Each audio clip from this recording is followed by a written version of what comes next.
un seminario anterior la califiqué de ingeniosa, aunque en realidad no es enteramente original. En otras partes, en Uruguay, por ejemplo, se está utilizando un sistema parecido.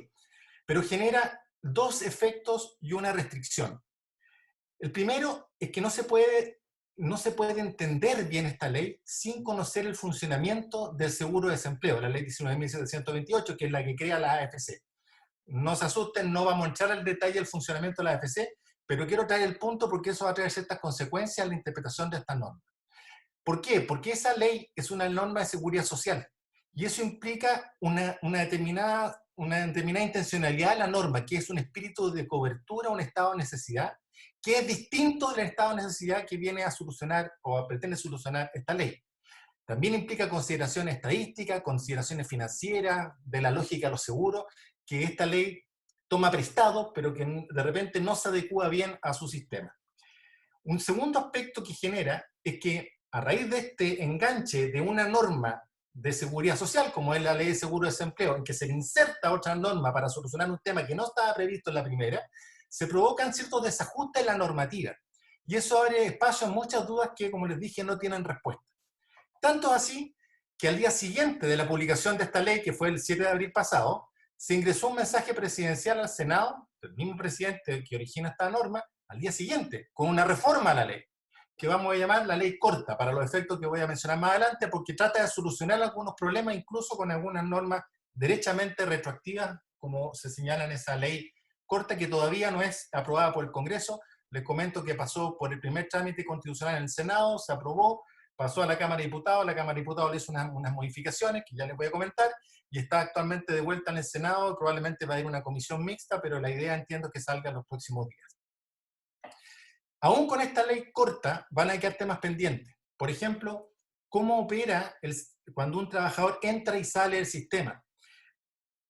Ustedes ya saben probablemente que la ley de seguro de empleo establece ciertas prestaciones al primer mes, al segundo mes, al tercero, al cuarto, al quinto, incluso al séptimo. Pero esas prestaciones van bajando en el tiempo. El primer mes más, el segundo menos y así sucesivamente. Eso funciona bien cuando una ley de seguro de desempleo, en que el trabajador queda desempleado y por lo tanto va a cobrar el seguro el primer mes de desempleo, el segundo mes de desempleo de nuevo y así sucesivamente. Pero en esta norma puede entrar y salir, puede ser suspendido y dejar de ser suspendido. Y una cuestión que se plantea o que se va a plantear es, bueno, ¿cómo le aplico estos meses siguientes? O sea, si el trabajador sale o entra, mejor dicho, a esta normativa suspendido y cobra el primer mes, después vuelve a trabajar y después vuelve a ser suspendido, ¿esa segunda suspensión va a cobrar el segundo mes o vuelve el contador a cero y el primer mes? Por plantear una de las tantas cuestiones que se van a presentar.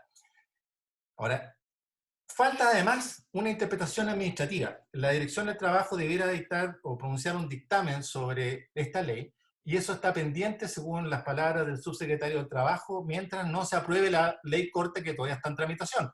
De modo que hay algunas cosas que posiblemente puedan ser resueltas, otras claramente no sé si hacer tan fácil que pueda ser objeto de una interpretación de la Dirección del Trabajo, pero probablemente cuando salga ese dictamen, ese ordinario, tengamos más claridad sobre algunos temas.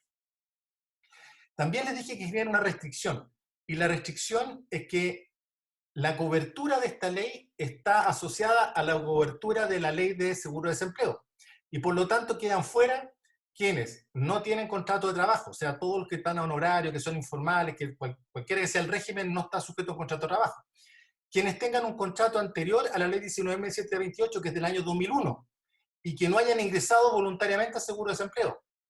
Quienes estando en la AFC, estando en el sistema, no reúnan los requisitos de cotización que esta norma establece. Los que están sujetos a contrato de aprendizaje, los menores de 18 años, los que son pensionados, que tienen contrato de trabajo, pero no están afectos a la AFC, salvo en el caso de invalidez parcial, y los trabajadores de casa particular, a quienes, sin embargo, esta ley les da una solución distinta. ¿Cuál es el problema, entonces, en ese contexto de que pretende hacerse cargo esta ley? Y aquí tengo que detenerme un par de minutos, pero no mucho más que eso, porque esta es la base de todo el problema. El tema o el problema es la fuerza mayor. La fuerza mayor que originó la pandemia del famoso COVID-19. ¿Qué puede pasar con esa fuerza mayor? Puede provocar la suspensión de la relación laboral por una imposibilidad de prestar los servicios por parte del trabajador y de recibirlos por parte del empleador, o incluso la terminación del contrato de trabajo, que es, ya que la fuerza mayor es una causal de término del contrato de trabajo, el artículo 159, número 2006.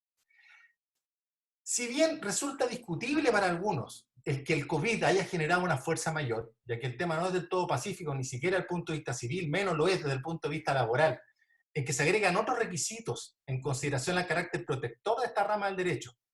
Así, por ejemplo, ustedes saben que los requisitos tradicionales de la fuerza mayor, en esa clásica y poética definición del artículo 45 del Código Civil, que es el imprevisto a que no es posible resistir, y que considera los elementos clave, que es la imprevisibilidad, y hay una discusión civil sobre si esa imprevisibilidad puede ser o debe ser objetiva o subjetiva, la irresistibilidad, y la jurisprudencia laboral, del Centro Honesta, ha agregado la inimputabilidad, o sea, la no responsabilidad de aquel que se quiere valer de la fuerza mayor, una relación causal con la obligación de la cual se quieren eximir, la permanencia como otros requisitos de esta fuerza mayor. Y la pregunta es entonces, ¿este COVID, este virus, la pandemia, es efectivamente una fuerza mayor? Para muchos laboralistas esto es difícil de aceptar, porque el trabajador, a raíz de un hecho que no depende en absoluto de él, va a perder o su trabajo completamente o al menos sus ingresos. Y eso es duro. Pero lo mismo puede decirse respecto al empleador, quien difícilmente se le va a poder imponer la carga de soportar él solo todos los efectos de la fuerza mayor.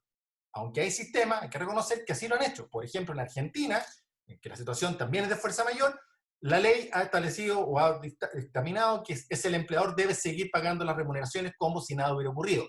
El problema es, no sé cuánto tiempo van a soportar en un sistema así muchas empresas, cuando sabemos que la mayoría de las empresas son pequeñas o microempresas. En este contexto sobre la fuerza mayor, para dar alguna certeza, la Dirección del Trabajo emitió unos dictámenes, 3 dictámenes para ser preciso, en relación a este estado de catástrofe. Se los menciono ahí. El primero, el dictamen 1116, dice relación con las obligaciones de prevención del empleador y la empresa principal, en caso de la subcontratación, para dar facilidad a los trabajadores para tomar exámenes, así como posibilidades de trabajo a distancia y justificaciones para no concurrir cuando hubiese licencias médicas. Fue el primer dictamen del 6 de marzo, más bien tímido en esto. El segundo dictamen, 19 de marzo, un día después de la declaración de estado de catástrofe por el presidente de la República, se establece en este dictamen que derechamente son posibles medidas como el teletrabajo, las modificaciones de jornada, el feriado colectivo, acordar feriado individual anticipado, la posibilidad de que el trabajador se excusase de trabajar por riesgo grave o inminente para la vida y salud, de acuerdo a 164 bis, y por primera vez en este dictamen del 19 de marzo, se pronuncia sobre la posibilidad de suspensión por fuerza mayor en caso de cierre a la empresa, quedando, dice, liberadas las partes de sus obligaciones. Este dictamen, el 19 de marzo, reiteró la doctrina que ya tenía la Dirección del Trabajo a lo menos desde el año 2010 a propósito del terremoto, y que también fue reiterada casi exactamente en los mismos términos en un dictamen de diciembre del año 2019, con los problemas derivados de del estallido social de octubre del año pasado. En ninguno de estos dictámenes necesariamente acepta la fuerza mayor como una causal de terminación del contrato, pero sí la acepta como una causal o un fundamento de suspensión de la relación laboral. En cualquiera de las dos hipótesis, el tema finalmente tiene que resolverse por tribunales, pero eso todos sabemos que requiere dinero, costo y tiempo, y esto tiene que resolverse mucho más rápido. Y por eso la Dirección del Trabajo se anticipa y emite un pronunciamiento sobre su visión sobre el tema de la fuerza mayor provocado por el COVID en relación a la vigencia o no de la relación laboral. Y el tercer dictamen, que está mencionado ahí, el 1283, que es del 26 de marzo, es el más famoso, por lo menos para los periodistas nacionales, y para, a mi parecer, el menos novedoso de todos, porque no dice nada nuevo respecto a los anteriores.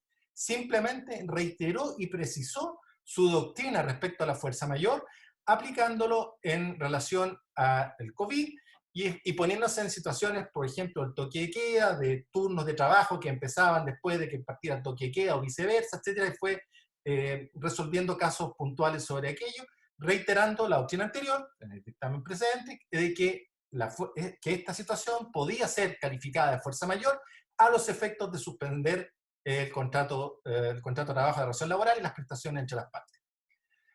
En este contexto, y con o sin los dictámenes mencionados, el riesgo era que los empleadores, presionados por la imposibilidad de desarrollar su negocio o empresa, debieran entender suspendida la relación laboral o terminado el contrato de trabajo, independientemente de que esto fuera posteriormente revisado y juzgado por los tribunales del trabajo.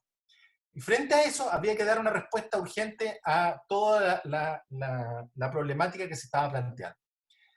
De acuerdo a ello, entonces, la autoridad, en estos dictámenes que les mencionó, reconoce que los empleadores podían echar mano a otras herramientas, que no son la suspensión, que estaban disponibles desde antes y que siguen disponibles.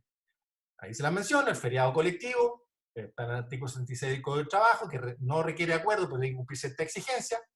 Acordar el otorgamiento de un feriado individual, que significa un pacto con el trabajador de anticipar o otorgar vacaciones. Acordar una suspensión, que también es posible, convencional del contrato de trabajo. Esta suspensión puede ser con o sin goce de remuneración, total o parcial. Lo importante es que no se pueden imponer unilateralmente, sino que requieren un pacto. Esto siempre ha existido, el conocido permiso sin goce de remuneraciones. También estaba la posibilidad de pactar el trabajo a distancia o teletrabajo, que es una cuestión que se vino a regular también por una ley también de urgencia, fue la 21.220, que se termina aprobando en estos días, cumpliendo o satisfaciendo una deuda que desde hace muchos años tenía nuestro sistema.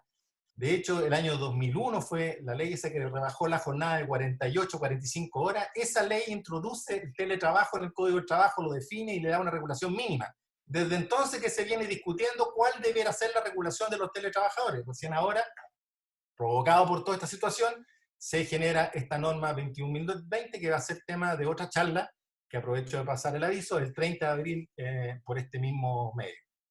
Finalmente, también está la suspensión temporal en los casos del artículo 184 y 184 bis, que ya no son tan conocidos como los anteriores y que corresponden a situaciones de negligencia al empleador que hayan puesto en riesgo la vida o salud de los trabajadores por no tomar medidas necesarias. Es decir, frente a la situación de pandemia, el empleador no toma medidas para proteger a los trabajadores y en ese caso se podría suspender temporalmente la relación laboral. Esto puede ser a través de la Dirección del Trabajo, disponiendo una suspensión inmediata a las labores que constituyen peligro o riesgo inminente para la vida y seguridad de los trabajadores, o bien cuando los mismos trabajadores invoquen el 184 bis y se excusen de concurrir. En estos dos casos, la Dirección del Trabajo tiene la doctrina ahora, pero que también es anterior, de que el empleador debe seguir pagando remuneraciones porque finalmente la suspensión se produce por una situación provocada por su negligencia.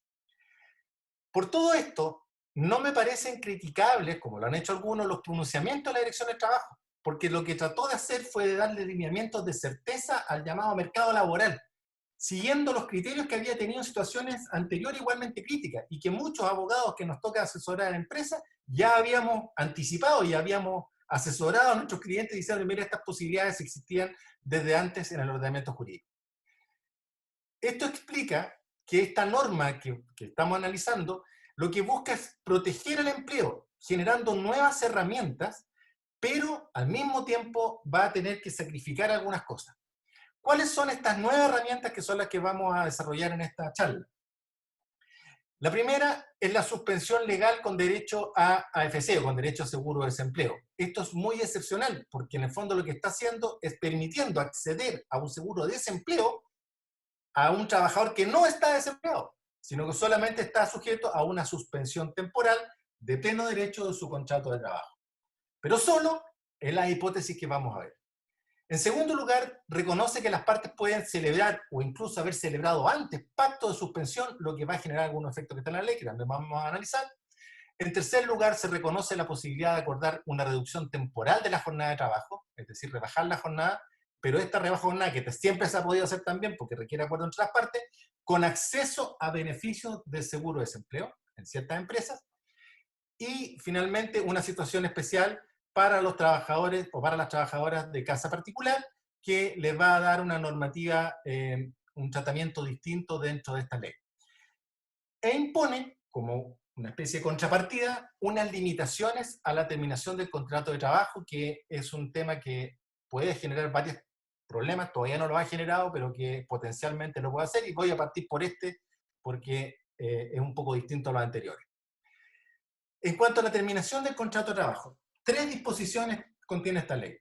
Primero, durante 6 meses desde su vigencia, que es del 6 de abril del 2020, o existiendo declaración de estado de catástrofe, no podrá despedirse a trabajadores invocando como motivo la causal de fuerza mayor o caso fortuito basada en el COVID-19. ¿Qué significa esto? Que se elimina la causal de fuerza mayor, pero solo basada en el COVID. O sea, eventualmente podría haber una terminación por fuerza mayor por otro motivo, un incendio o alguna cuestión que imposibilite totalmente que continúe el contrato de trabajo y se permita entonces la terminación del contrato. Pero en general, basado en la problemática derivada de la pandemia, no se va a poder poner término al contrato de trabajo por fuerza mayor. Un comentario sobre esto. Esta norma, a mi juicio, tiene aplicación general, sean o no para los trabajadores o casos amparados por esta ley. Esto no es baladí, no es menor, porque hay trabajadores que, como dije al principio, no van a poder acceder a los beneficios de esta ley, pero sí van a estar afectos a los efectos suspensivos de la norma. Y sin embargo, no van a poder ser despedidos por fuerza mayor porque esta norma lo impide.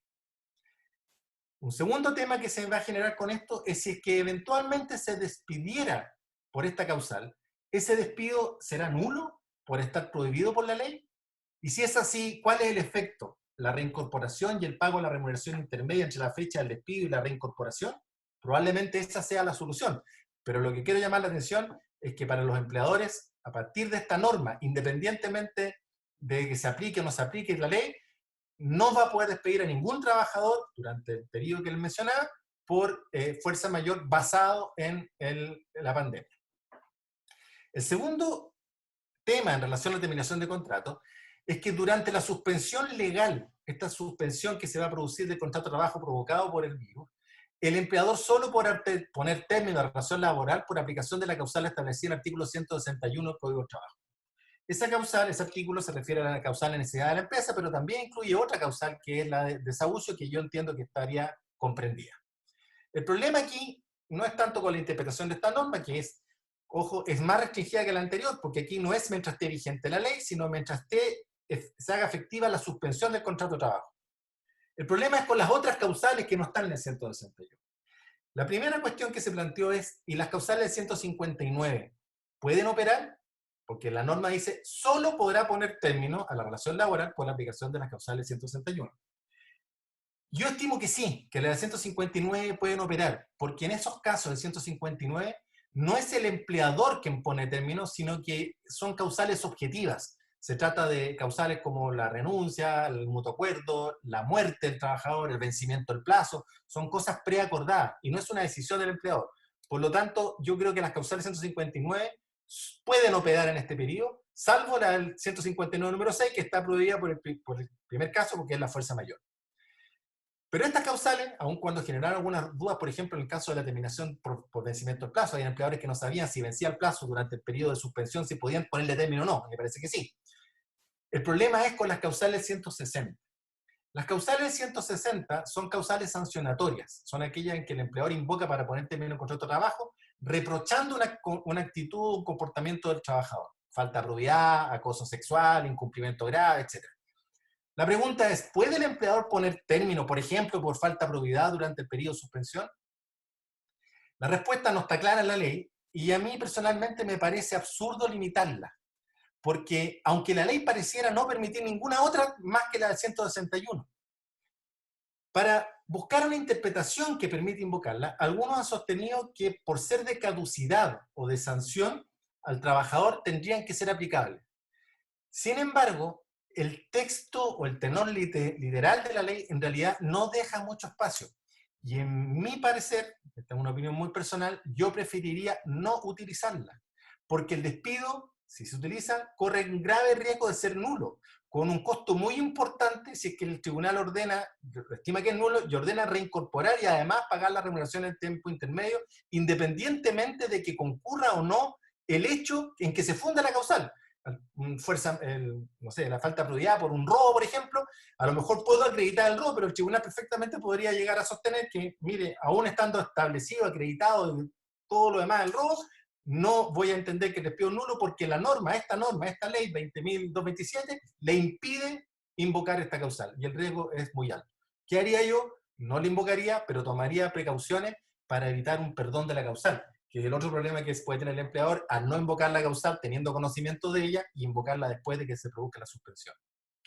El tercer tema relacionado con el periodo, con la terminación de contrato, es si durante el periodo comprendido entre la declaración de estado de catástrofe, que fue el 18 de marzo del 2020, Decreto Supremo 104, y la entrada en vigencia de la ley 6 de abril de 2020, las partes hubieran dado término a la relación laboral, cualquiera que fuera la causal, se podrá resiliar dicho término, dice la norma, en cuyo caso podrán acogerse a las disposiciones de esta ley. Entonces les dice, mire, lo que pasó entre el 18 de marzo y el 6 de abril, usted, y si terminó el contrato en ese periodo, se puede dejar sin efecto y el trabajador puede acogerse a las disposiciones de esta norma, es decir, a suspensión con beneficio de la Ley de Seguro de Desempleo. Esto también requiere algún pequeño análisis. Me parece que por una parte no se trata solamente de las causales convenidas, como pareciera decirlo, porque dice de mutuo acuerdo, las partes hubieran dado término, sino que se aplica a todas las causales. Y por otra parte, sí me parece que se requiere de acuerdo de trabajador y empleador para dejar sin efecto la terminación. ¿Por qué? Porque emplea la expresión resiliar, y resiliar supone acuerdo de voluntades para dejar sin efecto el acto de terminación anterior. Esta interpretación, que requiere de acuerdo entre las partes, me parece que provoca o genera certeza, porque de otra forma, cualquier terminación que se hubiese producido por cualquier causal en el periodo que indicaba, del 18 de marzo al 6 de abril, podría cuestionarse, e incluso habiendo finiquito de por medio, lo cual no me parece que haya sido la intención del legislador al establecer esta limitación en relación a la terminación de contrato. Vamos al segundo tema, que es la suspensión de pleno derecho, que es el tema central de esta ley, la suspensión de pleno derecho del contrato individual de trabajo. ¿Qué significa la suspensión de pleno derecho? Significa que los derechos y obligaciones emanados del contrato, es decir, por parte del trabajador de trabajar y del empleador de dar trabajo y remunerar, quedan suspendidos, quedan hibernados, han dicho en la prensa las autoridades del Ministerio del Trabajo. Pero para esto se requiere ciertas cosas, tres cosas. Primero, las que están ahí, un acto de declaración de autoridad competente que establezca medidas sanitarias o de seguridad interior para el control de la enfermedad, eso existe, son las declaraciones, perdón, las resoluciones del Ministerio de Salud que han decretado cuarentena, cordones sanitarios, etc. Segundo, que tal medida implique una paralización de actividades en todo parte del país, y esto debe ser precisado por una resolución de la Subsecretaría de Hacienda, que también existe, se dictó el mismo día 6 de abril, decreto 88, que determina las zonas afectadas y las actividades o establecimientos exceptuados de la paralización. Esto es muy importante para lo que vamos a ver después. Y en tercer lugar, se requiere que todo lo anterior impida o prohíba totalmente la prestación de los servicios contratados. En estos tres requisitos, en estos tres elementos para que se produzca la suspensión del contrato de trabajo por ley, ya generan problemas. Primer problema, ¿son requisitos cumulativos? Yo creo que sí, tienen que concurrir los tres para que se produzca el efecto suspensivo. Segundo problema, ¿deben concurrir respecto del empleador y el trabajador o basta que concurran respecto de una de las partes? Por ejemplo, solo respecto al empleador, que es la tesis que han sostenido algunos. Me parece discutible que sea así, porque afectando a cualquiera de las partes, empleador o trabajador, digamos, empleador y o trabajador, con que se cumpla el tercer requisito, que se impida o prohíba totalmente la prestación de los servicios contratados, debiera operar la normativa, debiera operar la suspensión. Porque de otra forma, a mi parecer, resultaría muy injusto, porque quedarían fuera de los beneficios de esta ley trabajadores que están impedidos de trabajar sin posibilidad de acceder a los beneficios de la AFP solo porque el empleador no está en una situación de imposibilidad. Aquí en la zona de Concepción, esto en Santiago también, empresas que están ubicadas, por ejemplo, en Concepción, mientras está el cordón sanitario en San Pedro, la empresa podía funcionar, pero el trabajador vivía en San Pedro, así que no podía venir a trabajar. Si hacemos la interpretación que esto opera solo cuando es el empleador el que está impedido, ese trabajador que estaba en San Pedro no podía ir a trabajar, tenía suspendido su contrato y no puede acceder a esta ley. ¿Por qué? Porque el requisito sería respecto del empleador. A mí me parece, insisto, que el requisito es que uno u otro le impida o prohíba la prestación de los servicios. Otro problema respecto a estos requisitos que son transitorios, es decir, esto puede ocurrir, dejar de ocurrir, volver a ocurrir y así en el tiempo, en forma sucesiva y discontinua. Y eso genera problemas operativos que pueden ser importantes, como lo decía al principio, por ejemplo, en el cálculo del beneficio de la AFC. Y en tercer lugar, me parece que hay aparece de esto la utilidad de pactar convencionalmente, no por el solo Ministerio de Ley, sino un acuerdo entre empleador y trabajador, la suspensión del contrato. Pues pactándola se producen los mismos efectos, las mismas consecuencias, sin necesidad de tener que revisar si están o no cumplidos todos los requisitos que están en esta norma. La suspensión tiene las siguientes características. Primero, opera, si se cumplen esos tres requisitos, opera de pleno derecho, es decir, por el solo Ministerio de la Ley, automáticamente, si se quiere. La pregunta es, incluso si los trabajadores afectados no cumplen los requisitos para acceder a los beneficios de la AFC, es decir, no están cubiertos por la AFC, por ejemplo, un trabajador pensionado o un trabajador que no está en la AFC, me parece que sí, que el efecto suspensivo por el solo Ministerio de la Ley afecta también a trabajadores que no pueden beneficiarse de la ley. Y desde ese punto de vista, estos trabajadores quedan en una muy mala posición, porque la ley le está diciendo que su relación laboral se va a ver suspendida automáticamente, se les suspende el contrato y no van a poder acceder a los beneficios de la AFC. Solo van a ganar una cosa estos trabajadores, que es el pago de cotizaciones a que el empleador va a seguir obligado a todo evento, según vamos a ver en la letra D siguiente. ¿Qué pasa si las partes no quieren que opere este pacto, esta suspensión automática de pleno derecho? La respuesta es, pueden hacerlo, pero requieren de pacto. O sea, las partes se pueden sustraer de esta normativa y seguir funcionando o seguir manteniendo la relación laboral tal cual, pese a la resolución de autoridad, pero requieren de un pacto. Y también se mantiene en el caso que haya licencia médica por enfermedad o accidente común, en cuyo caso opera la licencia prima, por así decirlo, la licencia médica por sobre el efecto suspensivo de esta norma. En la letra D está como efecto de la suspensión que genera el cese de las obligaciones esenciales de las partes. ¿Qué significa esto? Como les decía, la obligación de prestar servicio por parte del trabajador y por parte del empleador de otorgar trabajo y de pagar remuneración y todas las demás asignaciones, dice la ley, que no constituyen remuneración. Para dejarlo, eso se entendía, pero como para dejarlo claro, es decir, no paga nada. Tercer lugar, o letra C, si el empleador ha sido excluido de los efectos del acto de declaración de autoridad por la resolución del Ministerio de Hacienda, no pueden entonces acogerse a las prestaciones de la ley ni rigen respecto de ellos los efectos suspensivos, dice el artículo 3º, inciso final de esta norma. O sea, si es un empleador que está en un lugar, en una ciudad en cuarentena, por ejemplo, pero es una empresa que fue excluida por el decreto del Ministerio de Hacienda, no puede acogerse a esta norma. Esto genera un problema muy importante para muchas empresas que deben seguir operando. Estamos hablando de supermercados, farmacias, o bencineras, panadería, etcétera, un montón de servicios que son de, digamos, de necesidad o primera necesidad, que la resolución del Ministerio de Hacienda, la 88 del 6 de abril, los excluyó de la aplicación de esta suspensión. Y ellos igualmente se pueden ver afectados, seguramente se van a ver afectados por la situación general, e incluso van a tener que dispensar a trabajadores. En la mañana de hoy, ayer no me acuerdo, me preguntaban por una pequeña panadería en que el negocio era proveer de pan a restaurantes, por lo tanto, estando cerrados los restaurantes, que son de las que no están excluidas, no tiene clientes. Y sin tener clientes no tiene nada que hacer, no tiene trabajo. Y no puede acogerse a esta norma. ¿Por qué no puede acogerse a esta norma? Porque está dentro de las excluidas por el decreto del Ministerio de Hacienda.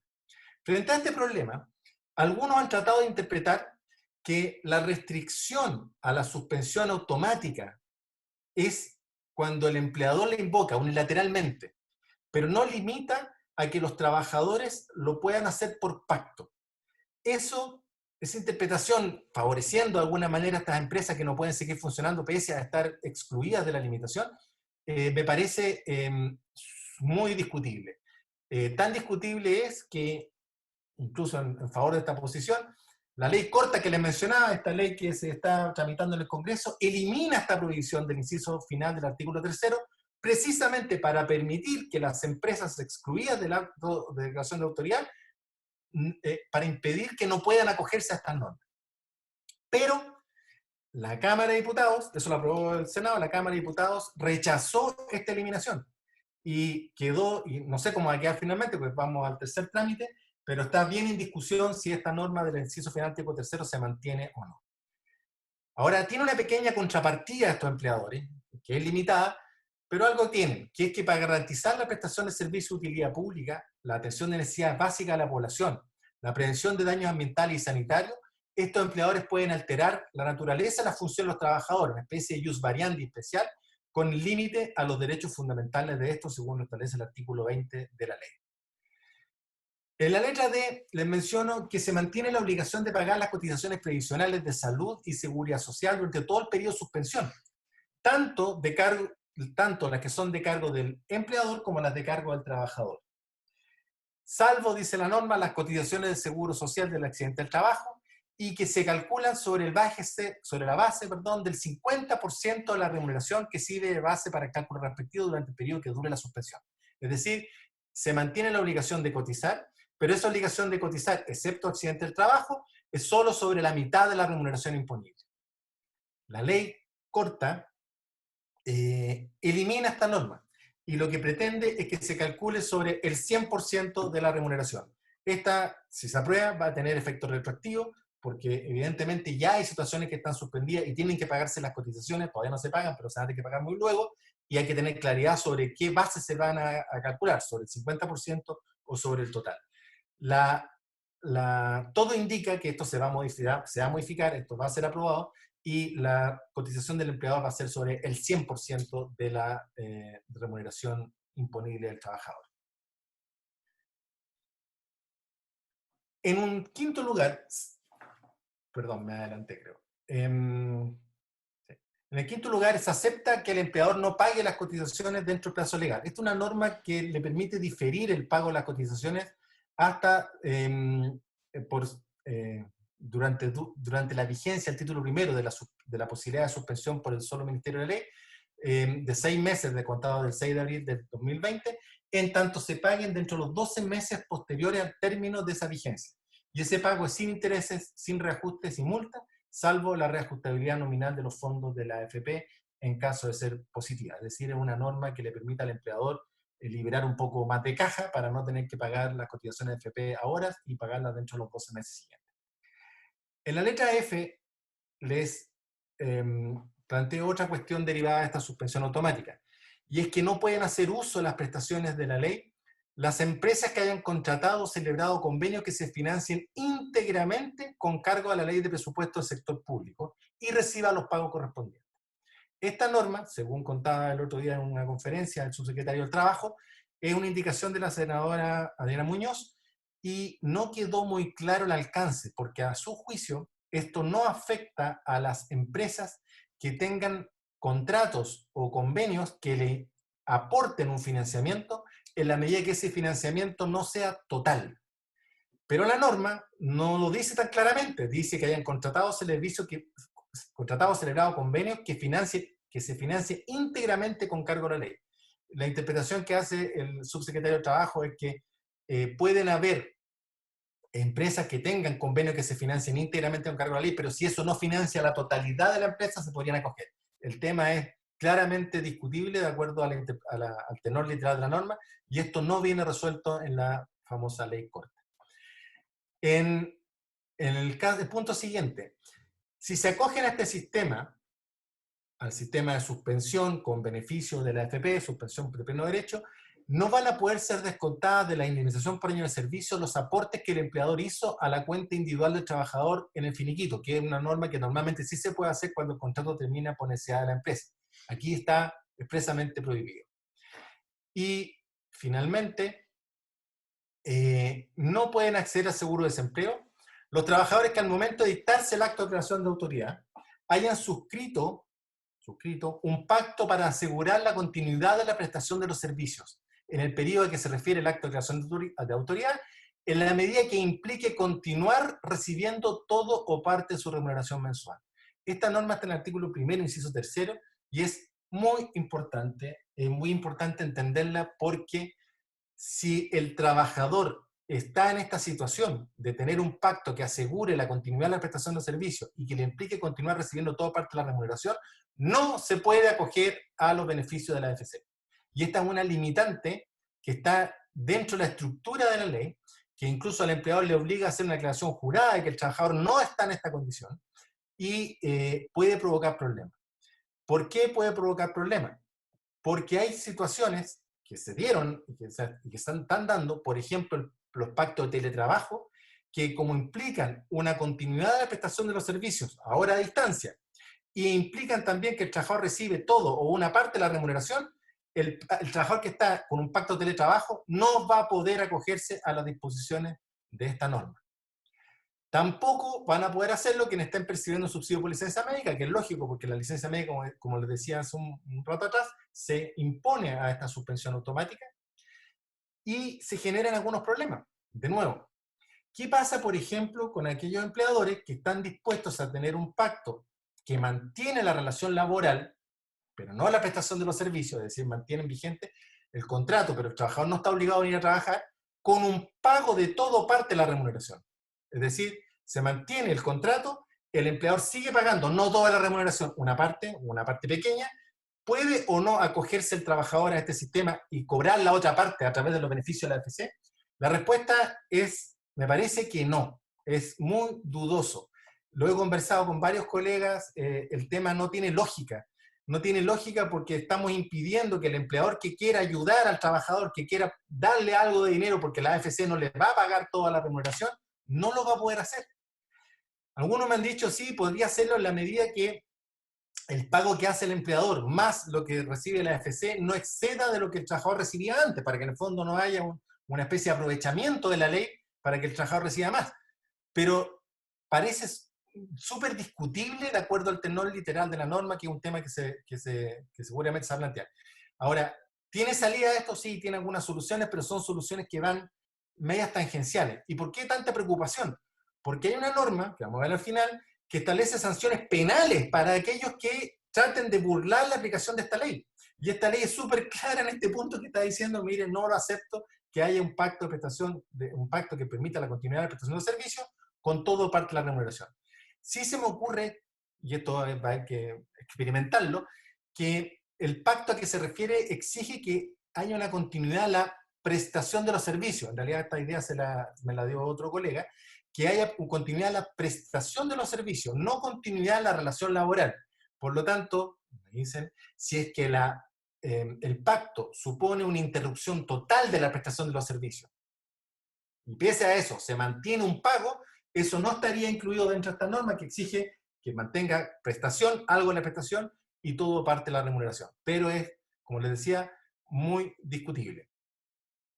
Sí van a poder acceder, sin embargo, quienes trabajen para empresas que hayan paralizado sus actividades, sea por el acto de declaración de autoridad o por mutuo acuerdo, o bien que hayan pactado continuar la prestación de servicios después del 18 de marzo.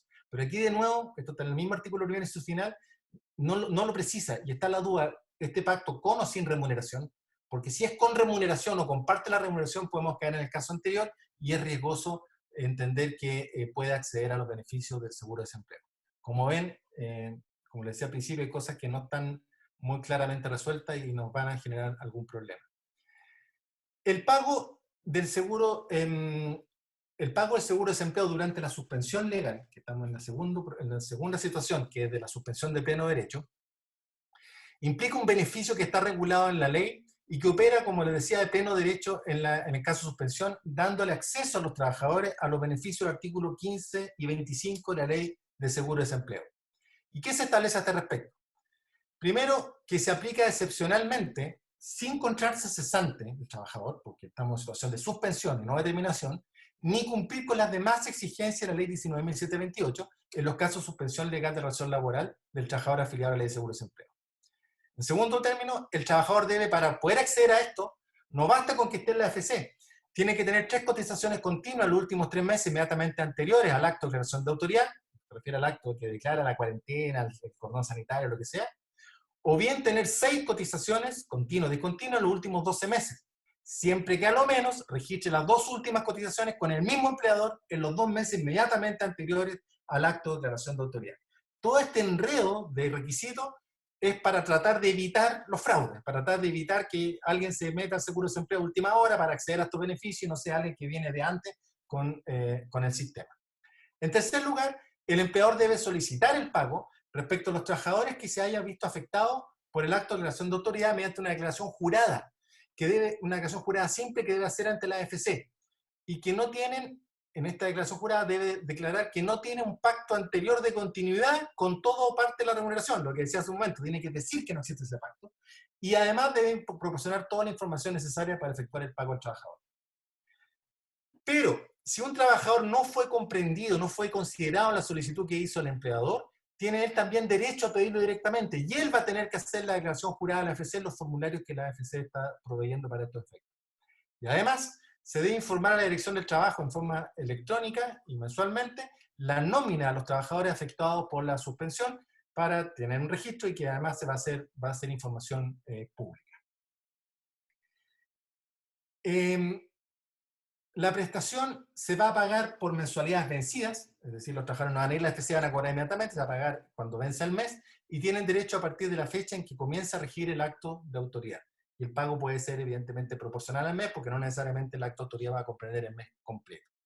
En quinto lugar, para determinar la prestación, se considerará el promedio de las remuneraciones devengadas los últimos 3 meses anteriores al acto, perdón, aquel en que se dictó el acto de autoridad.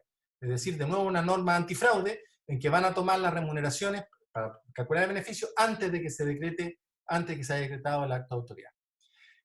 En el punto siguiente, se señala que la remuneración se paga con cargo a la cuenta individual del trabajador, que está compuesta por aportes que indica la ley, que es en gran parte con lo contenido en la cuenta individual. No es todo de la cuenta individual, pero son los aportes que está en la ley, que son de cargo del empleador y el trabajador, básicamente.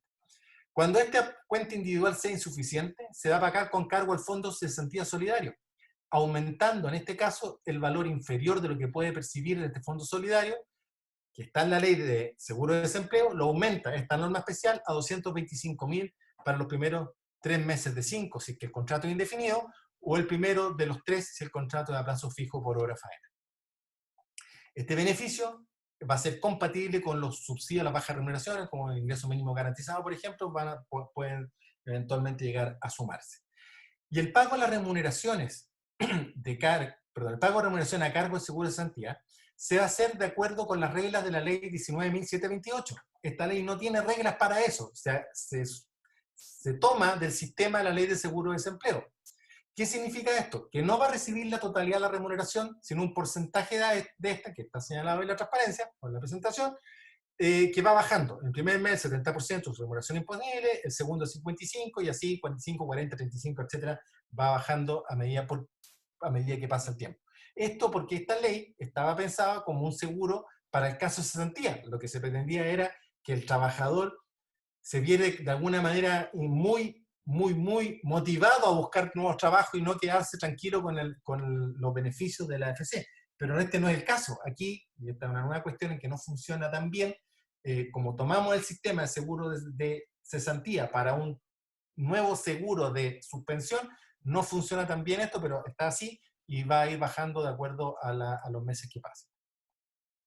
Ahora, cuando opera el Fondo Solidario, se establece una tabla de cobertura mínima y máxima, porque como el Fondo Solidario va con cargo a fondos que son proveídos en alguna parte por los empleadores, pero en buena parte por el Estado, se establece un piso de 225, como les decía, los primeros meses, y un máximo, un techo. Y este techo, y se los comento, va a afectar bastante severamente a los trabajadores que tengan rentas de alguna entidad.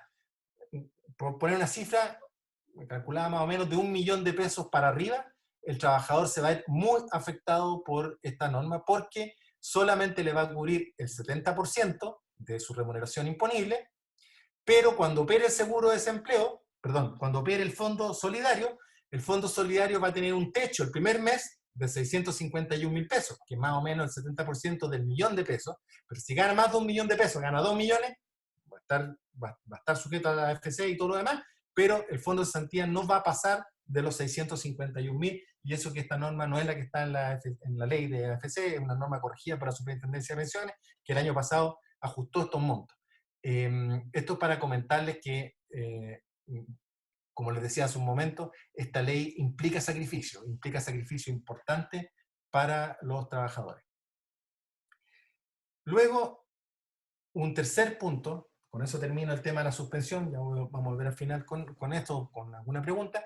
El tercer punto es el pacto de suspensión temporal de contrato de trabajo. es decir, la posibilidad de acordar entre las partes una suspensión, ya no por el solo ministerio de la ley, ya no automáticamente, como en el caso que veíamos recién, sino que a raíz de un acuerdo.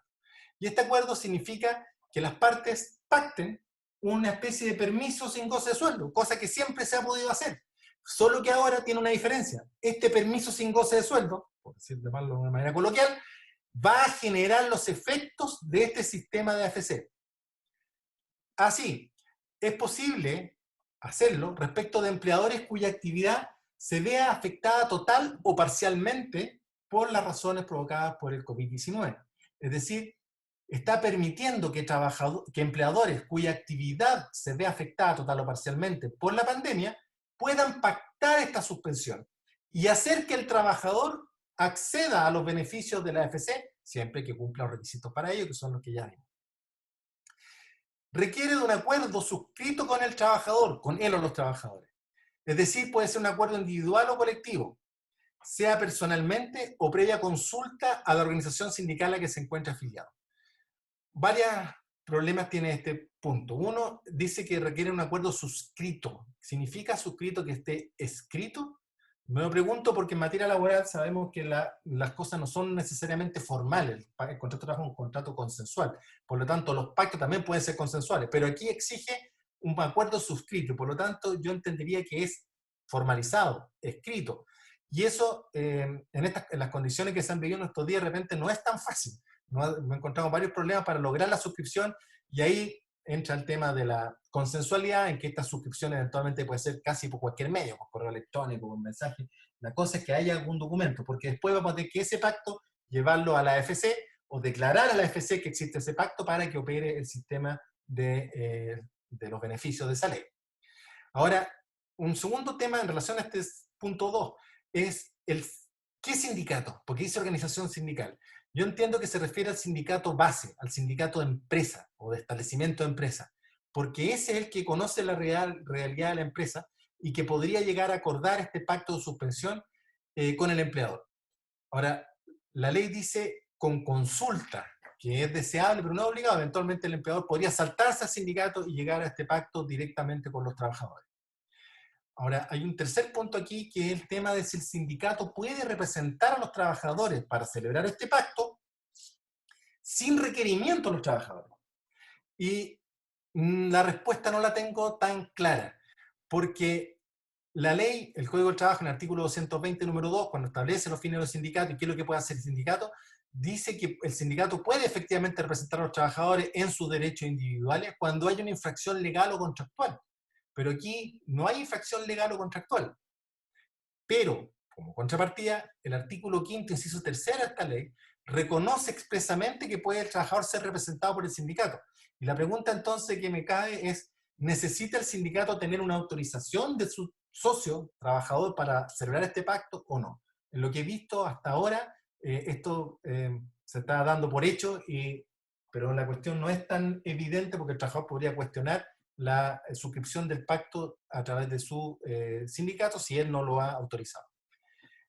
El tercer punto es que el pacto puede celebrarse solo fuera de los periodos que comprende la paralización de actividades decretada por el acto de creación de autoridad que impide o prohíbe la prestación de servicios durante la vigencia del título primero, que era el que veíamos antes, la suspensión de pleno derecho.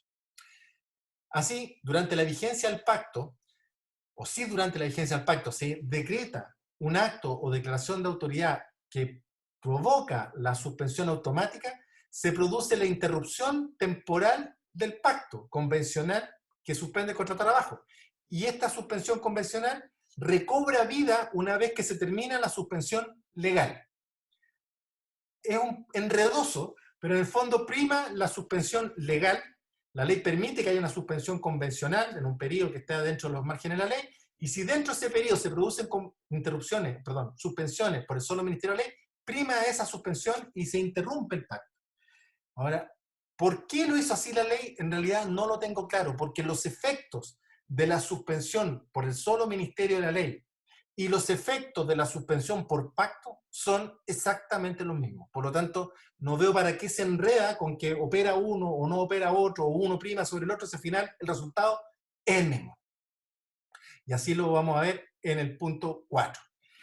¿Qué es lo que dice el punto 4? Durante el periodo del pacto de suspensión temporal, del pacto, el trabajador recibe el beneficio excepcional de cesantía, es decir, las mismas prestaciones del artículo 1525 de la ley 19728, debiendo al efecto presentar una declaración jurada que cumpla con todos los demás requisitos señalados antes, esto es que se solicita la misma forma cuando opera la suspensión de pleno derecho, y deben declarar no tener un pacto de continuidad que implique recibir todo o parte de la remuneración. Es decir, los mismos requisitos y la misma forma. Aparece aquí nuevamente el problema de la factibilidad del aporte del empleador al trabajador. Este empleador que pese a que está suspendido la relación laboral, quiere seguir pagando parte de la remuneración.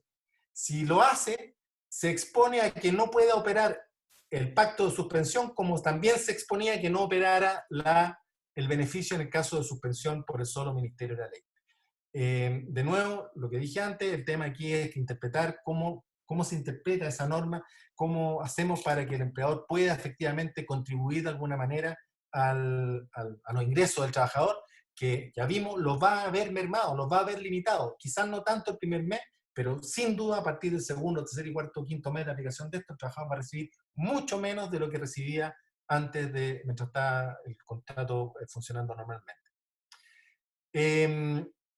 En quinto lugar, la AFC debe informar a la Dirección del Trabajo, a la nómina de empleadores y trabajadores que hubieran suscrito el pacto, que es un requisito de de información, o sea, de información que no participan las partes, pero va a tener la Dirección del Trabajo estos antecedentes.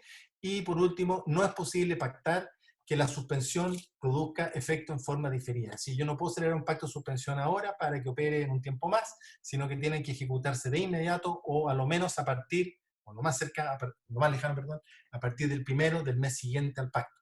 Esto en realidad no está tan claramente dicho, era la intención en la ley, pero no, quedó mal redactado y está siendo corregido en esta ley corta que el gobierno pretende aprobar próximamente.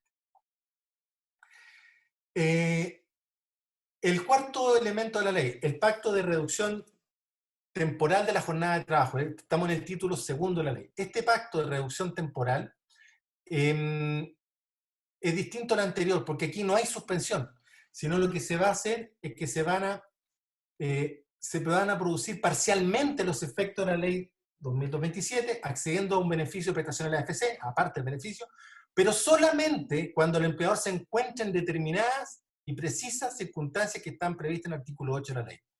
Y además, los trabajadores estén afiliados al AFC, previa consulta, esta vez obligada, a la organización sindical si lo hubiere, o derechamente pactándolo con ella.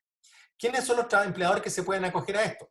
Son empleadores que sean contribuyentes de IVA y que a contar de octubre del 2019, producto de los hechos de todos conocidos, hayan experimentado una disminución promedio de las ventas declaradas por un periodo de 3 meses consecutivos que sea superior al 20% del promedio de ventas en el mismo periodo de 3 meses en el ejercicio anterior. Es decir, comparando los 3 meses de este ejercicio con los 3 meses del ejercicio anterior, haya tenido una disminución del 20% de las ventas afectadas.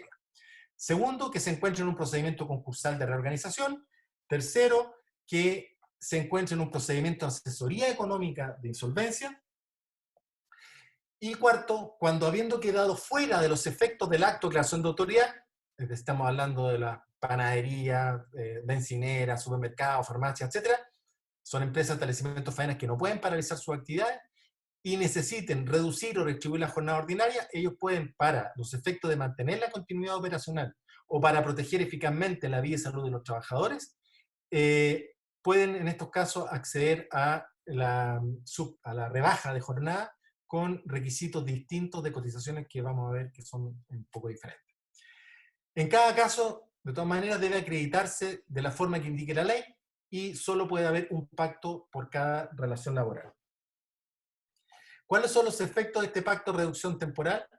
Como implica la reducción de jornada, el trabajador tiene derecho a percibir su remuneración de cargo del empleador en la proporción a la jornada reducida, es decir, sobre la base del promedio de la remuneración de los últimos 3 meses se va a calcular cuántas horas trabaja en función a las horas que tenía originalmente pactadas, y eso es lo que va a tener derecho de parte del empleador. Y también va a tener derecho a las remuneraciones, beneficios, cuyo pago corresponda durante la vigencia del pacto. Están pensando la ley en pago de aguinaldos, bonos u otros que o los que no son remuneracionales, también va a tener derecho a ello íntegramente. El segundo efecto es que el empleador debe cotizar conforman la remuneración imponible del pacto, tienen que mantener la obligación de cotización, y en tercer lugar, los trabajadores tendrán derecho, y aquí está el beneficio para los trabajadores, a un complemento de remuneración con cargo a su cuenta individual de cesantía. Y una vez agotada su cuenta individual, cuando ya no le quede fondos, van a tener que, o van a poder recurrir al fondo de cesantía solidario conforme a esta norma. ¿Cuáles son las características de este complemento? Es que es de un 25% de la remuneración imponible devengada en los últimos 3 meses anteriores al pacto. Si la reducción de jornada es de un 50%, es el máximo, 25%, si que la reducción es del máximo, que es un 50%, y se devenga a partir del primer día del mes siguiente a la celebración del pacto. Aunque la ley corta, que tanto he mencionado, precisa que en realidad es a partir de que el pacto comience a producir su efecto. Aquí quedó mala la redacción de cuando se comenzaba a devengar esto. Si la jornada de trabajo se reduce en un porcentaje inferior al 50%, entonces el complemento también se reduce proporcionalmente. Tiene el complemento como límite máximo mensual una cantidad fija, 225.000 pesos, por cada trabajador afecto a una jornada ordinaria de trabajo, conforme al artículo 22, lo que se reducirá proporcionalmente en caso de jornada inferior a 45 horas. La ley corta, de nuevo, precisa que va a ser proporcional si el complemento no comprende la mensualidad completa. Pero no aclara esta ley corta una duda que ha sido recurrente, y es, ¿opera esto o no opera respecto a los trabajadores que no están afectos a control de jornada? La pregunta es porque hace referencia a trabajadores que están afectos a una jornada ordinaria de acuerdo al artículo 22, que se refiere al límite de jornada ordinaria y por lo tanto al control de jornada. La pregunta entonces es válida. ¿Será factible pactar un pacto de reducción con trabajadores que están excluidos de la limitación de jornada? ¿Será necesario acaso que pacten una limitación de jornada, controlen la jornada y recién ahí puedan celebrar este pacto de reducción, que sería como la solución conservadora para no correr ningún riesgo?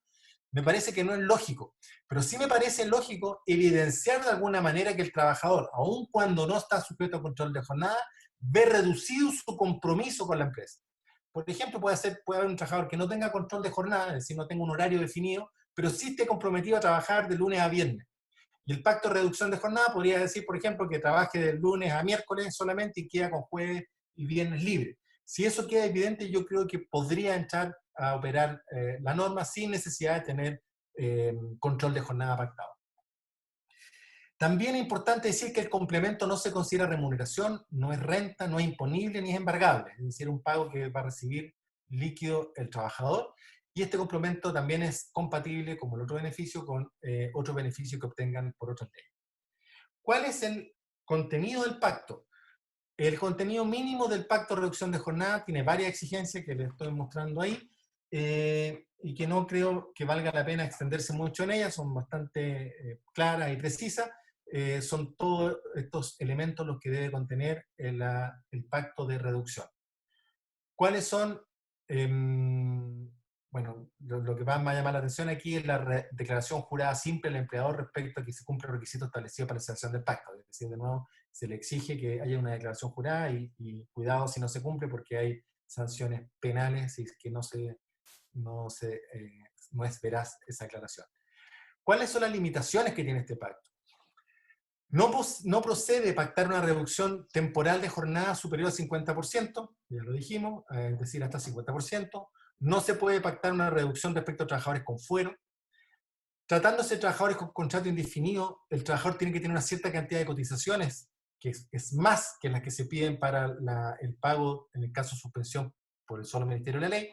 Son 10 cotizaciones mensuales de AFC, continua y discontinua, y 5 cotizaciones mensuales en caso de ser el plazo fijo faena. Las cotizaciones deben ser registradas los últimos 24 meses anterior a la celebración del pacto respectivo, y el trabajador debe registrar las últimas 3 cotizaciones continuas con el mismo empleador con quien suscribe el pacto. De nuevo, son reglas para tratar de evitar fraude. Se puede pactar la reducción por un máximo de 5 meses continuos en los contratos indefinidos y un máximo de 13 en los contratos a plazo fijo por hora faena. El mínimo plazo de vigencia es un mes. Pero la ley dice, lo dice expresamente en otra norma, que estos pactos pueden ser sucesivos, pueden ser varios pactos, lo que hace un poco extraña la limitación temporal que dice mínimo un mes y máximo 5, si es que esa limitación se puede sortear a través de varios pactos. No está muy claro, pero siempre y cuando esto quede dentro de la vigencia total de la ley que vamos a ver al final. Otro elemento delimitante del pacto es que durante la vigencia el empleador debe pagar la remuneración y también la remuneración que se comprometió a la jornada que mantiene y las cotizaciones previsionales que correspondan. No es posible pactar que la reducción temporal produzca efecto en forma diferida, es decir, también tiene que ser inmediato o a menos a lo más tarde a partir del primero del mes siguiente de la celebración del pacto. Expirado el pacto, se restablecen de pleno derecho todas las condiciones anteriores. El empleador que haya celebrado estos pactos no puede contratar nuevos trabajadores que realicen iguales o similares funciones. Esta es una cuestión importante porque queda restringida la libertad de contratación del empleador, porque como se le autorizó a reducir la jornada de los que tenía contratado, con cargo a un beneficio de la AFC, no va a poder contratar nuevos trabajadores que realicen las mismas, perdón, iguales o similares funciones. Y se le limita el número de trabajadores con pacto. Si se va a contratar nuevo personal, debe ofrecerlos primero a los que tienen el pacto, es decir, antes de traer gente afuera, tiene que ofrecerle este trabajo a los que están con limitación, en la medida que estos trabajadores tengan las capacidades, calificaciones y idoneidad necesarias, lo cual hace que sea bien complejo el tema de contratar trabajadores cuando tengo trabajadores con pacto de reducción de jornada. Y en el evento de ponerse término al contrato de trabajo durante la vigencia de este pacto, reducción, o una vez concluido, las indemnizaciones legales o convencionales no se van a calcular conforme a la remuneración reducida, sino conforme a la remuneración que tenía antes del pacto de mínima justicia. Quinta situación de la ley, los trabajadores de casa particular. Muy corto, estos trabajadores tienen que explicar una cosa previa, no tienen fondo de cesantía, no tienen AFC, pero sí tienen un sistema de indemnización a todo evento, que equivale a aproximadamente 15 días de remuneración por año de servicio y que se pagan con dinero que se deposita en una cuenta especial de la AFC con cotización de cargo del empleador, que equivale al 4,11% de la remuneración mensual. Eso está en el Código de Trabajo, en el artículo 163, y tienen este régimen que es menos de un mes por año, es medio mes por año, pero es a todo evento. ¿Qué pasa con ello? Si a estos trabajadores les afecta un acto de declaración de autoridad que impida o prohíba totalmente la prestación de los servicios, la ley dice que pueden impetrar la indemnización a todo evento, la indemnización, no el fondo de cesantía, a que tiene acumulada la AFP, no la AFC, porque está planteada la AFP, formada con la cotización mensual del 4,11% que hizo el empleador durante la vigencia del contrato, pero lo va a cobrar de una vez, como si el contrato estuviese terminando por cualquier causa. En el fondo le aplica la misma regla que si lo hubiesen despedido. Pero si la situación se mantiene, el primer mes va a poder cobrar el 70% de su remuneración imponible o el saldo que le quede sin inferior. En el segundo mes le aplica la misma regla de la FC, o sea, el 55, 45, 40, 35% de la remuneración, pero en la medida que tenga fondo para financiarla, lo cual lo hace complejo porque probablemente no va a tener esos fondos y no está para nada claro, me parece que no, tiene acceso al fondo solidario de cesantía porque no está en el sistema de FC. Para acceder a esto, el empleador no tiene que hacer nada. El trabajador debe presentar una declaración jurada simple, la AFP, declarando que no tiene un pacto de continuidad de servicio con pago de todo parte de la remuneración y va a acceder a retirar estos fondos de su indemnización a propósito de la suspensión. Y también estos trabajadores pueden acordar la suspensión con el empleador, es decir, hacer este pacto convencional de suspensión, aquí se requiere acuerdo empleador y trabajador, y se le van a aplicar todas las reglas de ese artículo. Pero no tengo claro cómo va a funcionar porque no tienen AFC y por lo tanto lo único que van a poder acceder con ese pacto es a retirar el fondo de despido que tienen acumulada en su AFP. Y en tal caso, el empleador tiene que seguir pagando todas las cotizaciones de salud, invalidez y sobrevivencia. La ley corta hace una precisión a esto y dice que el empleador va a tener que seguir pagando todas las cotizaciones, incluso el 4,11 mensual que hace la AFP, o sea, va a tener que tratar de seguir reintegrando este fondo de cesantía, fondo de despido, mejor dicho, y también dice que los trabajadores de casa particular van a poder acceder a los beneficios de la AFC, pero no dice cómo. Y no entiendo cómo, porque no están en la AFC, salvo que estén pensando en que tengan totalmente cubierto con cargo al fondo solidario, que también es una posibilidad, pero no está tan claramente dicho. Para terminar, otras normas de esta ley. La sanción penal en caso de obtención de complementos o prestaciones mediante simulación o engaño. Hay penas no solo para quienes hagan simulaciones o engaños, sino también para quienes faciliten los medios, es decir, a quienes asesoren o les den, entiendo yo, fórmulas para hacer esto para la comisión de tales delitos, además de restituir todos los beneficios y además de una posible responsabilidad penal de la persona jurídica que haya provocado esta situación. También hay normas sobre financiamiento del sistema, cómo se van a constituir los fondos y cómo se le va a pagar, ¿no?, o remunerar a la AFC por los servicios que está prestando en esta situación. También está la posibilidad de los trabajadores de hacer efectivos los seguros de cesantía acordados con bancos, instituciones financieras, casas comerciales o similares para aplicárseles las disposiciones, aunque no estén cesantes, es decir, les permite acceder a seguros pactados con estas instituciones financieras o comerciales para el caso de cesantía, aun cuando no estén cesantes. Y esa es una norma de la ley que dice expresamente que se impone al pacto que hayan tenido en el contrato de seguro respectivo. También se lleva un registro público de los empleadores cuyos trabajadores hayan sido beneficiados por las prestaciones de la ley y que va a indicar el número de trabajadores que accedieron. Esto lo vamos a ver luego, porque ya terminando el mes de abril se va a poder saber cuántos se acogieron a esta norma. Y finalmente la vigencia. La vigencia de esta ley 21.227, que se publicó en el Diario Oficial el 6 de abril, como les decía, dispuso que su entrada en vigencia era inmediato a la fecha de la publicación y va a mantenerse por un plazo de 6 meses en cuanto a sus disposiciones sobre suspensión temporal del contrato de trabajo, de pleno derecho o por pacto, y también en cuanto al pacto de reducción temporal, cuando se funde en la causal de la letra D del artículo 8, es decir, en aquellos casos que son empresas que tienen que mantener la continuidad de los servicios. En estos casos, la ley dura hasta el 6 de octubre del 2020. Con respecto al pacto de reducción temporal de jornada, que se funda en otras causales, va a durar hasta el último día del mes décimo de la entrada en vigencia, es decir, hasta el 28 de febrero del 2021. Esas son las normas de vigencia de esta ley, mientras eventualmente no se modifique y hay que hacer algún ajuste en esto. Para concluir, solo un comentario. Esta norma, como dije al principio, es una ley que es ingeniosa porque usa un sistema para resolver un problema distinto del que estaba diseñado originalmente, pero eso le genera varios ripios, varios problemas, varias preguntas que seguramente van a salir y algunas que me he tratado de hacer cargo. Lo gracia que tiene esta norma es que el legislador pensó a largo plazo, o a mediano plazo al menos. No fue una legislación para un mes o 2 meses, no fue algo como un poco lo hicieron en el país vecino, en que obligaron al empleador a seguir pagando las remuneraciones a su costo, mientras durara la suspensión por fuerza mayor, sin ponerse en la hipótesis que esta suspensión por fuerza mayor durara más de un mes, 2, 3, 4, 5 meses, que esta norma sí lo contiene, y desde ese punto de vista me parece como una buena ley pese a los problemas que genera, que son explicables, dada la celeridad con que se tramitó esta norma. Eso es lo que quería comentarles y quedo ahora abierto a las preguntas que me quieran eventualmente plantear. Dejo ahí la palabra a Paulina.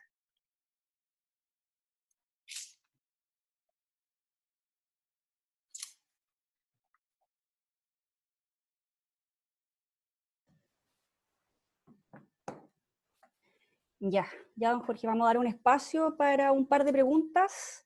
Les voy a pedir a las personas que tengan alguna consulta que indiquen en el chat su nombre para poder buscarlos y acto seguido las personas elegidas les vamos a abrir su micrófono y su cámara para que... Camila Ramírez. Te voy a abrir el micrófono, Camila, y tu cámara, para que hagas la pregunta a don Jorge.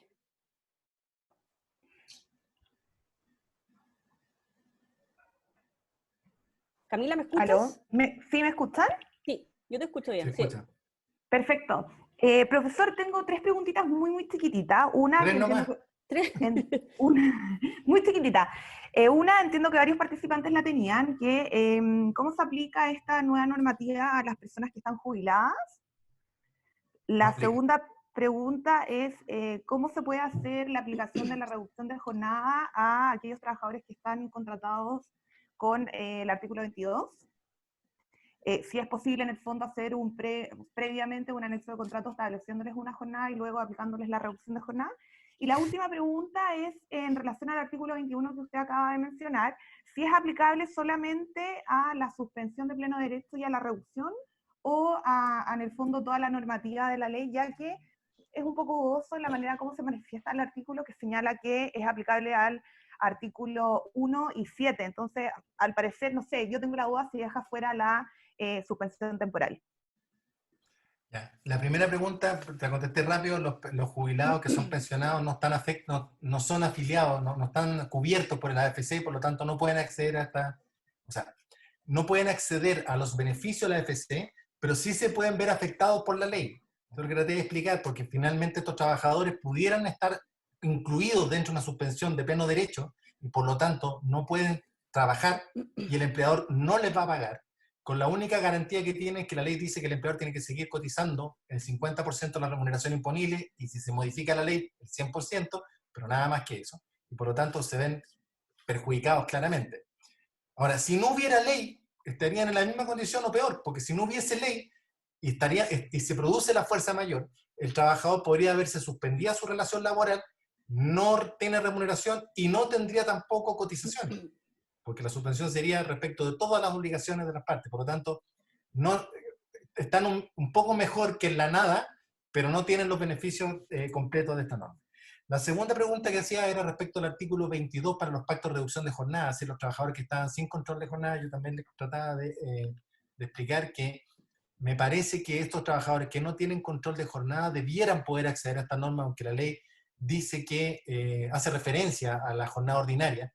Y efectivamente una solución un poquitín mañosa, pero válida, creo, es pactar con ese trabajador que está excluido de limitación de jornada, pactar una limitación de jornada, pactar una jornada determinada, y a partir de esa jornada determinada, pactar una reducción. Pero cuidado con que vaya a entenderse que es un fraude a la ley, que podría caer en sanciones penales, y por lo tanto hay que tener mucho cuidado en desde cuándo se pacta eso, cómo se pacta y cómo se deja evidencia en la realidad de ese pacto. La otra fórmula, que también es riesgosa, es entender que sí se le va a aplicar, que la AFC no va a tener los medios de poder determinar si tenía control o no tenía control de jornada, y tener un pacto en que se evidencie, como le decía, que el trabajador va a trabajar menos que antes, en un porcentaje determinado menos, y por lo tanto se le va a reducir la jornada y la remuneración en ese porcentaje para que pueda acceder al beneficio del otro. Y la última pregunta que me hacía respecto al artículo 21, que se refiere a la aplicación de los seguros, efectivamente el artículo dice los trabajadores que hagan uso de los beneficios de esta ley en conformidad dispuesto al artículo 1 y 7, es decir, respecto de los trabajadores que están en la situación de los 3 requisitos del acto de autoridad que impide la prestación de los servicios, y el artículo 7 que se refiere a los pactos de reducción de jornada. Yo creo, no me lo había planteado, pero me da la impresión que no hay limitación, o sea, lo afecta a todos. Claro, tu duda es si es que los que tienen pacto de suspensión podrían acogerse a esta normativa para hacerle exigible a la compañía de seguro que les cubra como estuviera cesante. Y me temo que ahí va a operar la lógica de los seguros, que le van a rechazar el seguro y van a tener que entrar a discutir con el seguro de si corresponde o no el pago del siniestro, que sería la suspensión, cuando lo que se pactó fue cesantía, producto que esta ley los obliga. Yo me temo que ese va a ser un pleito no fácil con la compañía. Esas son mis respuestas. Perfecto, muchas gracias, profesor. Ya, don Jorge, ahora tenemos a otra persona elegida, Raúl Arán. Raúl, te voy a conectar la cámara y el micrófono para que hagas tu pregunta. Estupendo, muchas gracias. Bueno, agradecer al profesor, no sé si me escuchan ahí. Perfecto. Sí. ¿Sí? Mire, profesor, tengo básicamente 2 preguntas. Una que se me generó a raíz de lo que usted señaló, respecto de las causales del 160, para evitar el perdón de la causal.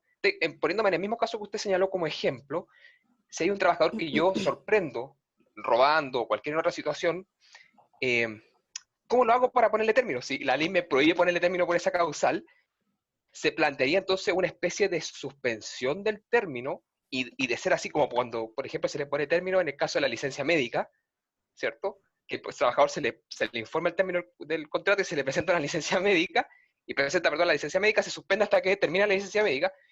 ¿Cómo lo hago en la práctica eso? No sé si se entiende más o menos. Sí, lo entiendo perfecto, y no tengo una respuesta muy clara, porque lo que va a pasar es que el empleador va a tener que tomar una decisión. Entonces se le presenta el caso, descubre al trabajador o tiene pruebas de que está robando, y va a tener que decir, o lo despide por el robo aplicando la causal correspondiente, falta de probidad, y se la juega a que el tribunal no estime que está impedido de usar esa causal, con el riesgo de que si pierde esa tesis va a tener que reincorporar, con todos los efectos que eso tiene, el pago de remuneración intermedia, o no se la juega. Y no jugársela significa perdonar al trabajador de alguna manera, porque no lo despedí sabiendo que podía despedirlo, pero ojo que esto opera cuando está la suspensión de pleno derecho, por lo tanto el trabajador tampoco no tengo contacto con él, no tenemos la típica relación laboral que viene a trabajar, él está en su casa porque está suspendido. Y yo lo que pensaba en la hipótesis que se me diera, porque no se me ha presentado el caso, es hacer algo como con lo que ocurre con los trabajadores con fuero, en que el desafuero puede ser más complicado que esperar a que termine el fuero, y darle alguna notificación de que se le va a despedir por esta causal. Primero, jugársela por despedirla, o si no, decir, ¿sabe qué? O quizá una cuestión intermedia, hacer una investigación que me dé tiempo, estoy haciendo trampa, pero que me dé tiempo para llegar a concluir que efectivamente el responsable, de modo de poder invocar la causal cuando se interrumpa o cuando termine la suspensión de pleno derecho, que es el periodo en que estoy limitado.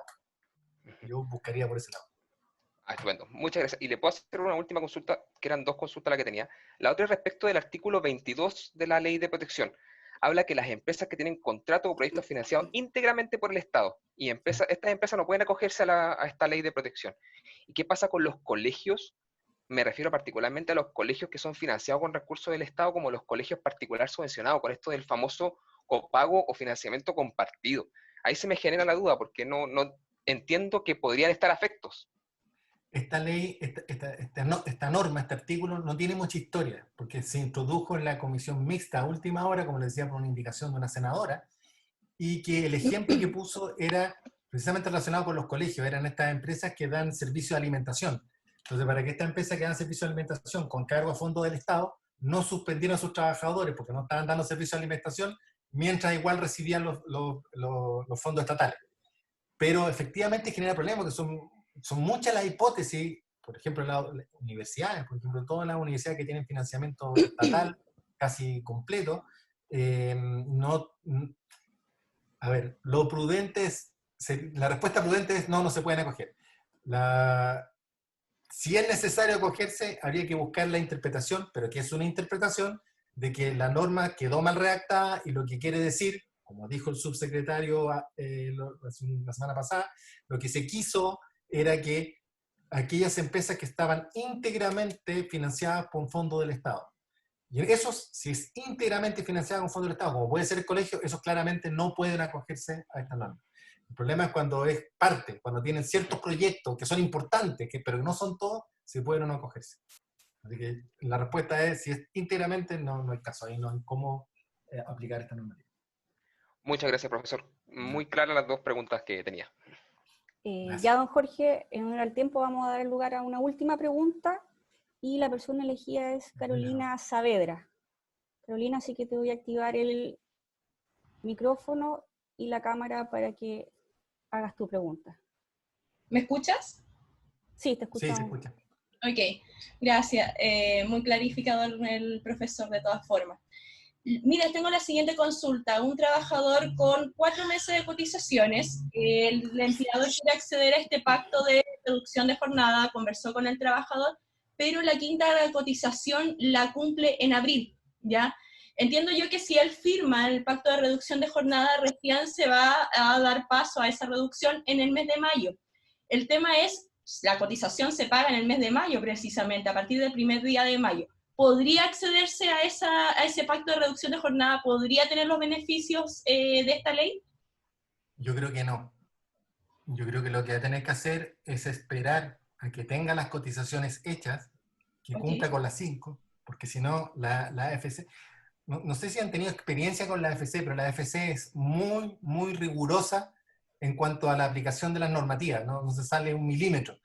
Y si no tiene, al momento de hacer exigible el beneficio, no tiene las 5 cotizaciones que se le exigen para este caso, yo creo que no se los va a dar. Entonces yo lo que haría sería buscar, no hacer el pacto ahora, sino hacerlo el día que tenga la quinta cotización y hacerlo operativo a partir de ese mismo día, porque sí, lo que se va a aclarar con la modificación que está en trámite es que puede operar desde que produzca sus efectos el pacto de reducción. No tiene para qué esperar hasta el 1 del mes siguiente. Y con eso, podría ser el empleado, si quiere ayudar en esto, pagar la cotización antes, no el 10 o el 12, que la pague el 1, y el 1 hace el pacto de reducción y ahí sí va a operar porque va a tener los requisitos. Ok, y lo No. segundo, muy cortito, respecto de los pactos de reducción de jornada, una de las hipótesis podría ser que el empleador tiene este tema de, se ve el tema del IVA, del porcentaje que hay de reducción respecto de del periodo anterior.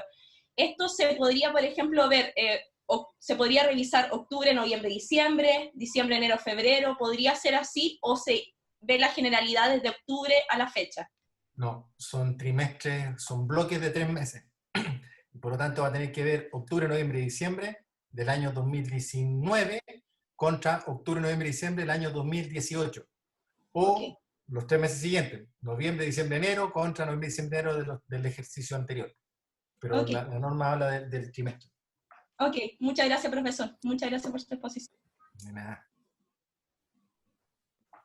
Estamos entonces. Esas eran las 3 preguntas que teníamos, era el espacio, así es que en vista del tiempo y el número de preguntas que ya se agotaron, estamos por finalizar la actividad. Muchas gracias a todos por haber participado de nuestro ciclo de charla, que por cierto vienen más. De hecho, el próximo jueves tenemos una charla con la profesora Laura Silva a propósito del teletrabajo y el trabajo a distancia. Y ahí los vamos a ir informando en nuestras redes sociales respecto a los eventos que vayamos teniendo en agenda.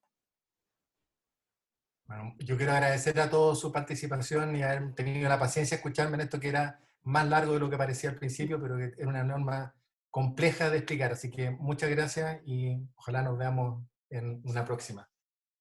Buenas noches ya.